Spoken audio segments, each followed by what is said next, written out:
Cookie Joshingna Maitirani Khangna Leptana Maitayde attack Torokpagi Maram Karigino Makoina attack Torokpa Kudingi Makoi Hena Pibam Shoe Cookie Joshingi double standard Indiana Hotrong Hona Khangi Pen Dabadagi Cookie Nupi Sing Matanta Suicide Tobagi Pau Lona Panayam Tari Cookie gi Haising Bamioshingna Malem gi Tongan Balibaksinda Manadaba Mateng Kaya Angau Bugum Niri Matangsida Chin Cookie narco terrorist ngi hingsada sohallaba temporary house da leiriba miyam gi thamoi shoklaba wakatching munna tabiduna laingakna athubada thabak oina onthokpiyu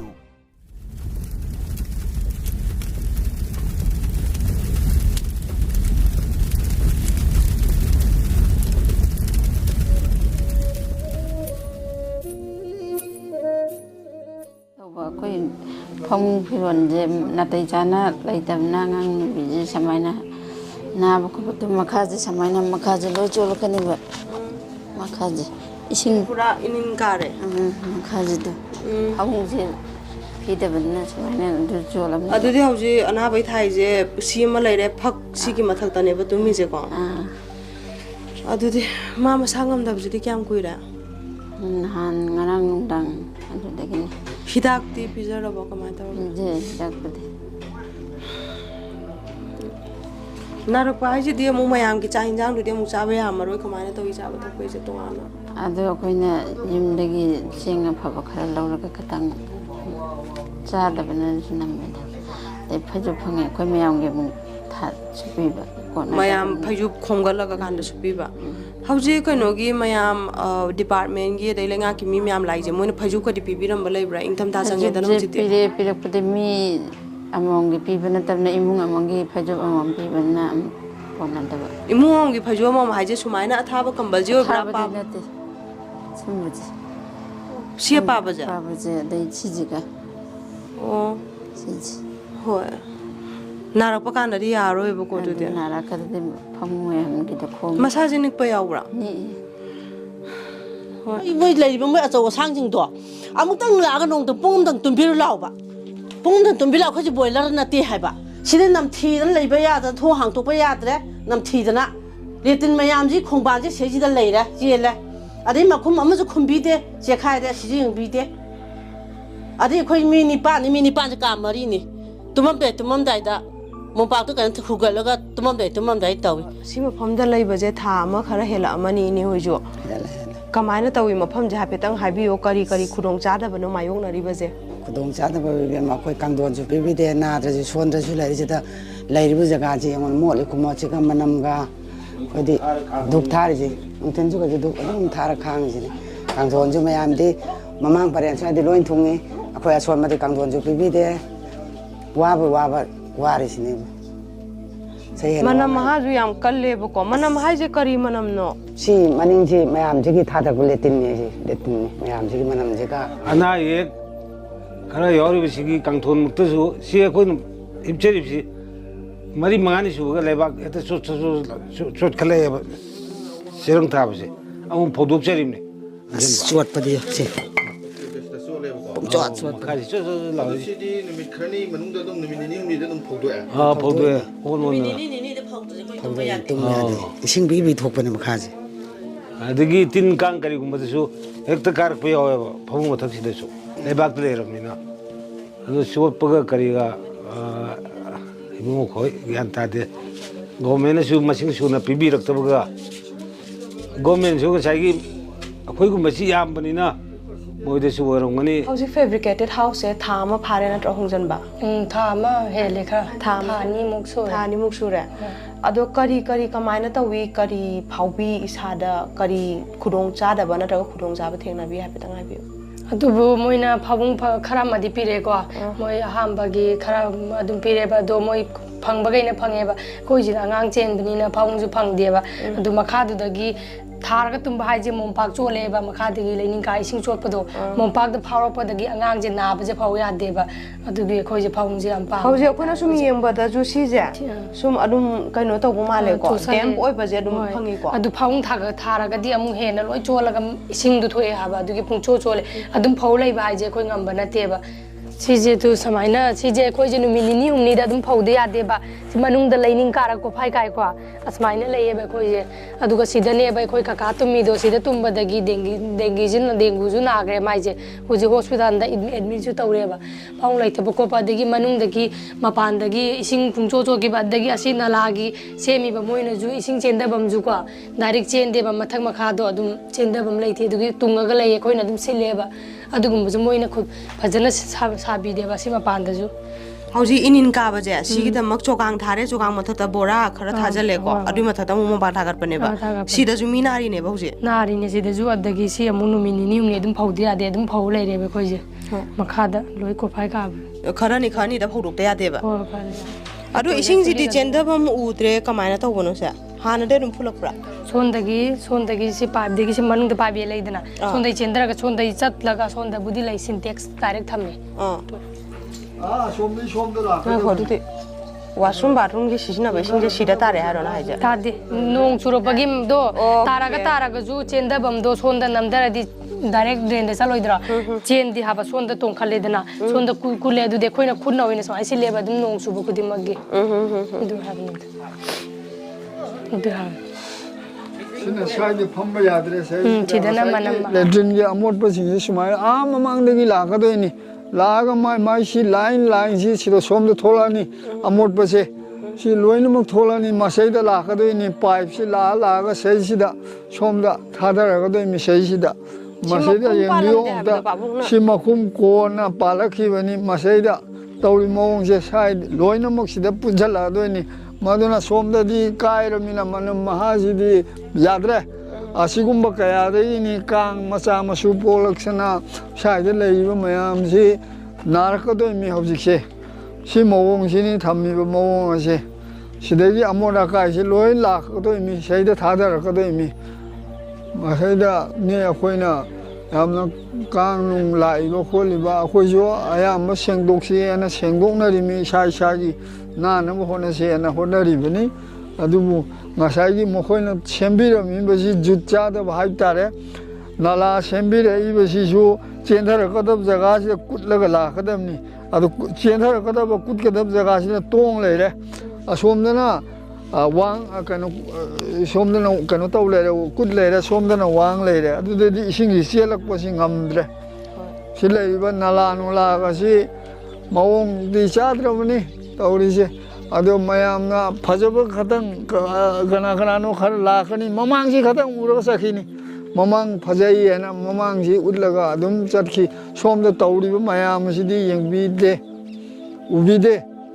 पाइमे ना सुखदंग चावब सिदा कया असुक याम बसिगी अमोदा का सादरकपददी फुल्लमीना मसैदा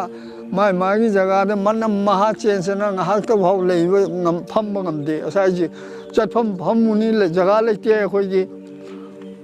ngahak phamu ge kholu ge har ji jaga le jete khoi jaga le tabani na adum ai isa gi sumang hai tare mangon hai tare pisak pi kharaba ji da phamga ngahak leiba da manam maha jina phamba ngamde iche thaba thengna biriba nungai taba khudong sa da je karinom ta habiyo थेंगनरिबा नुंगाइतबा दि याम नुंगाइतरे अखोइना कोना संगमकपगिने हादना सिगी मनिंग सिदा लैरगा ड्रेनजु मयामगी मसुमदुजु इथिनेंगाइना मोइनाजु सेमबिद्रे ड्रेनजे अदो मनिंगदा लैराबना अखोइदि नमथिबा मनमदु मने अदगी सोम drain सोम नाकनगी ममांगी दिमजु सेमबिरमद्रमिना असिमजु नमथिरे अदुना अखोइ अनाबाजु लोइबा हाइबाबु हुजि हक्चांग नुंगाइतबाजु ओइरे अदुना हुजि तुम्फामगी हारागा फम कांगथोन फंगद्री अदगी मपाकपिदा कुंबजु फंगदे खोइजे कोना लाकबनिना मयामदगी facility दो करिनो हाबदो खोइजु खंगुद्रे को कया अदुदि नाउचादा मुलाकचरगे नाउचा ngसाइगी अमा इनिन काब खोटपगी अदुमना खरा हाइबिगिबदो कैमरा ममांगदा मयामना खंगनबंगतंग हाइबियो अखोइगी तुम्बम खोटफम जे हुजे मबाक दो खतंग थारगा तुम्बनिना फमुंग थादबनिना इनिन कादना खोतना मखादुदा थाबा कैनो कैजु लोइन चोरखले अदो नुमित मरी मंगानी दुम सो मतमदा खोइ मबाक कै काज लोइ होगलगा अमु फौदोकसै अदगी अंगांग मसा चेनबनिना फमुंगुम जो खोइ सुम पामे फमुंगुम फैजुगुम मरांग खरा काइते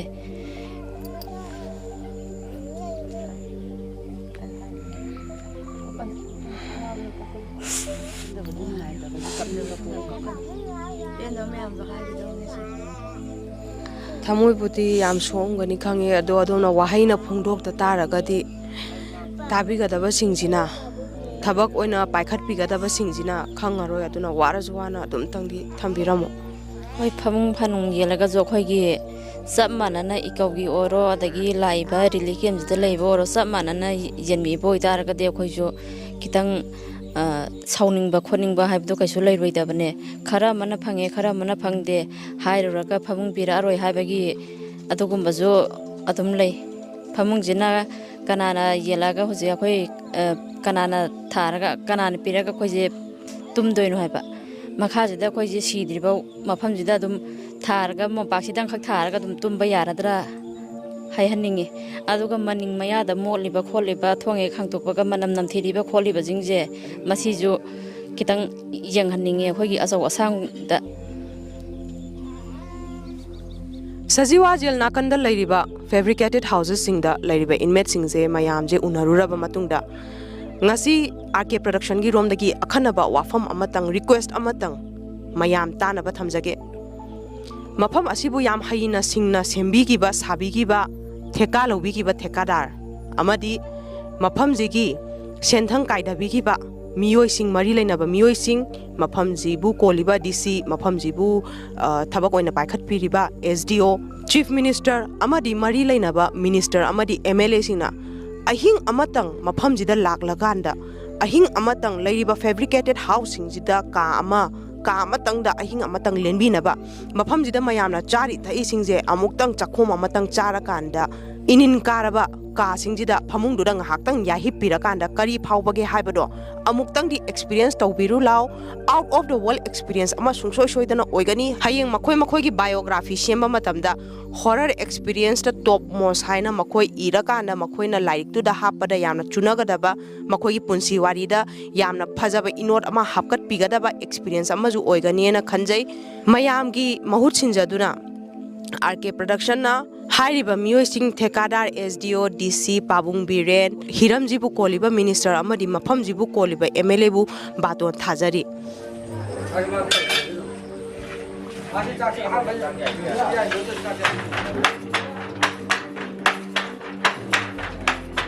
ꯁꯤꯒꯤ ꯂꯩꯒꯤꯁꯤꯅ ꯇ꯭ꯔꯦꯅꯤꯡ ꯅꯣꯡꯃ ꯄꯨꯡ ꯑꯃ ꯐꯥꯔꯝꯃꯣꯏ ꯇ꯭ꯔꯦꯅꯤꯡ ꯄꯤꯕ ꯂꯥꯛꯑꯝꯃꯦ ꯁꯤꯝꯄꯜ ꯑꯣꯏꯅ ꯄꯤꯔꯝꯕꯅꯦ ꯑꯗꯣ ꯃꯣꯏꯅ ꯑꯍꯥꯟꯕꯒꯤ ꯃꯈꯜ ꯑꯅꯤ ꯃꯦꯀꯤꯡꯁꯦ ꯃꯈꯜ ꯑꯅꯤ ꯈꯛꯇꯪ ꯐ꯭ꯂꯥꯋꯔꯁꯦ ꯃꯈꯜ ꯑꯅꯤ ꯈꯛꯇꯪ ꯇꯥꯛꯄꯤꯔꯝꯃꯦꯕ ꯑꯗꯨꯒ ꯑꯩꯈꯣꯏꯅ ꯁꯤꯗꯩ ꯏꯇꯩꯃ ꯇꯧꯔ ꯑꯩꯈꯣꯏꯅ ꯀꯣꯛꯇ ꯁꯨꯝ ꯈꯜꯂꯛꯄ ꯁꯤꯒꯤ ꯄꯣꯠꯁꯦ ꯀꯛꯑꯒꯗꯤ ꯁꯤ ꯇꯥꯕ ꯌꯥꯏ ꯁꯤ ꯁꯦꯝꯕ ꯌꯥꯏ ꯍꯥꯏꯔ ꯈꯟꯅꯔꯒ ꯑꯩꯈꯣꯏꯅ ꯂꯤꯞ ꯃꯅꯥꯁꯦ ꯇꯣꯉꯥꯟꯅ ꯂꯩ ꯃꯅꯥꯁꯦ ꯂꯩꯔꯒ ꯑꯩꯈꯣꯏꯅ ꯁꯦꯝꯃꯒ ꯗꯤꯖꯥꯏꯟꯁꯦ ꯑꯩꯈꯣꯏꯅ ꯄꯨꯊꯣꯛꯆꯕꯅꯦꯕ ꯑꯗꯣ ꯁꯦꯝꯃꯤꯕ ꯄꯣꯠꯁꯤꯕꯨꯗꯤ ꯑꯩꯈꯣꯏ ꯔꯤꯂꯤꯐ ꯀꯦꯝꯒꯤ ꯑꯣꯏꯅ ꯇꯥꯡ 6ꯇꯒꯤꯅ 9ꯐꯥꯎ ꯃꯦꯂꯥ ꯂꯩ ꯍꯥꯏꯕ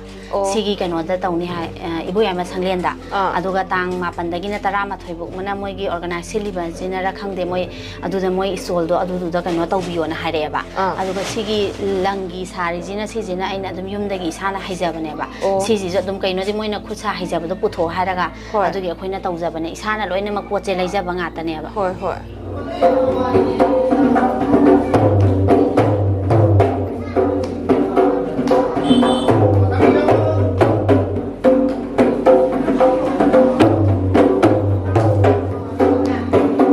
SDOꯒꯤ ꯃꯈꯥꯗ ꯑꯩꯈꯣꯏ ꯍꯧꯖꯤꯛ ꯁꯤꯀꯥ ꯍꯥꯏꯔꯒ ꯈꯪꯅꯕ ꯁꯪꯁꯊꯥꯟꯁꯦ ꯁꯤꯒꯤꯗ ꯂꯥꯛꯄꯅꯤ ꯃꯣꯏ ꯔꯤꯂꯤꯐ ꯀꯦꯝꯗ ꯂꯩꯕ ꯑꯉꯥꯡꯈꯩꯁꯦ ꯁꯤꯒꯤ ꯑꯣꯏꯅ ꯄ꯭ꯔꯣꯒ꯭ꯔꯥꯝ ꯑꯃ ꯑꯣꯏꯅ ꯃꯣꯏꯒꯤ ꯁ꯭ꯀꯤꯜ ꯊꯦꯔꯥꯄꯤ ꯑꯗꯨꯗꯒꯤ ꯑꯥꯔꯠ ꯀ꯭ꯂꯥꯁꯀꯨꯝꯕꯒꯤꯀꯣ ꯁꯤꯒꯤ ꯃꯇꯥꯡꯗ ꯂꯥꯛꯄꯅꯦꯕ ꯑꯗꯨꯗ ꯃꯣꯏꯗ ꯍꯥꯏꯕꯗꯤ ꯃꯣꯏꯗ ꯗꯥꯟꯁꯀꯤ ꯑꯩꯈꯣꯏꯒꯤ ꯗꯥꯟꯁꯀꯤ ꯃꯣꯏꯗ ꯁ꯭ꯀꯤꯜꯗꯣ ꯃꯣꯏꯒꯤ ꯑꯗꯨ ꯍꯦꯟꯒꯠꯅꯕꯒꯤꯗꯃꯛꯇ ꯂꯥꯛꯄꯅꯤ ꯅꯤꯌꯔ ꯐ꯭ꯌꯨꯆꯔꯗ ꯑꯉꯥꯡꯁꯤꯡꯁꯤꯒꯤ ꯄꯔꯐꯣꯔꯃꯦꯟꯁꯀꯨꯝꯕ ꯂꯩꯒꯗ꯭ꯔꯥ ꯀꯃꯥꯏꯅ ꯇꯧꯅꯤ ꯑꯉꯥꯡꯁꯤꯡꯁꯤꯒꯤ ꯃꯣꯏꯒꯤ ꯁꯨꯝ ꯑꯩꯈꯣꯏꯅ ꯁꯨꯝ ꯇꯧꯔꯛꯄ ꯃꯇꯝꯁꯤꯗ ꯑꯉꯥꯡꯁꯤꯡꯁꯤꯒꯤ ꯃꯣꯏꯗꯀꯣ ꯌꯥꯝꯅ ꯃꯣꯏꯗ ꯃꯁꯥꯒꯤ ꯑꯣꯏꯕ ꯄꯤꯊꯣꯔꯛꯄꯀꯣ ꯃꯣꯏꯗ ꯀꯂꯥꯒꯤ ꯑꯣꯏꯕ ꯄꯤꯊꯣꯔꯛꯄ ꯃꯣꯏꯗ ꯕꯣꯗꯤꯗ ꯑꯣꯏꯒꯦꯔꯥ ꯃꯨꯞꯃꯦꯟꯗ ꯑꯣꯏꯒꯦꯔꯥ ꯖꯒꯣꯏꯗ ꯃꯣꯏꯒꯤ ꯏꯊꯤꯜ ꯌꯥꯝꯅ ꯁ꯭ꯀꯤꯜ ꯌꯥꯝꯅ ꯂꯩꯕꯀꯣ ꯑꯗꯨꯅ ꯃꯇꯨꯡꯗ ꯂꯥꯛꯄ ꯇꯨꯡꯗ ꯃꯣꯏꯗ ꯑꯐꯥꯎꯕ ꯖꯒꯣꯏꯒꯤ ꯑꯥꯔꯇꯤꯁꯀꯨꯝꯕ ꯑꯣꯏꯔꯛꯄ ꯌꯥꯕꯒꯤ ꯑꯉꯥꯡ ꯀꯌꯥ ꯑꯃꯁꯨ ꯌꯥꯎꯋꯦꯕ ꯑꯗꯨꯗ ꯄ꯭ꯂꯦꯠꯐꯣꯝ ꯄꯤꯅꯕ ꯅꯠꯇ꯭ꯔꯒ ꯅꯤꯌꯔ ꯐ꯭ꯌꯨꯆꯔ ꯀꯣꯝꯄꯤꯇꯤꯁꯟꯒꯨꯝꯕ ꯊꯥꯅꯕ ꯑꯗꯨꯒꯨꯝꯕ ꯂꯩꯕ꯭ꯔꯥ ꯄ꯭ꯂꯥꯟ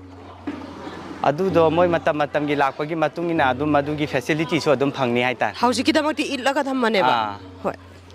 ꯑꯗꯣꯝꯒꯤ ꯃꯤꯡ ꯑꯃꯗꯤ ꯁꯤꯟꯐꯝ ꯑꯝꯇ ꯍꯥꯏꯕꯤꯔꯝꯃꯣ ꯑꯩꯒꯤ ꯃꯤꯡ ꯍꯨꯏꯗ꯭ꯔꯣꯝ ꯊꯧꯌꯥꯡꯕ ꯃꯩꯇꯩꯀꯣ ꯑꯩ ꯏꯁꯥꯁꯦ ꯍꯧꯖꯤꯛ ꯁꯤꯀꯥ ꯍꯥꯏꯔꯒ ꯈꯪꯅꯕ ꯈꯨꯔꯥꯏꯗ ꯂꯩꯕ ꯁꯪꯁꯊꯥꯟꯁꯦ ꯁꯤꯁꯤꯗ ꯑꯥꯔꯇꯤꯁ ꯑꯣꯏꯅ ꯂꯩꯖꯕꯅꯤ RK Production की वीडियो सिंग डाउनलोड तौरगा चाइथोकपगी महूत लिंक ओइना शेयर तौबिदुना सेमजरिबा वीडियो खरसिबु इकाई खुमनबियु हाइनसु अरोइबो ओइना मियामगी पुकनिंग चिंगचिनजरी।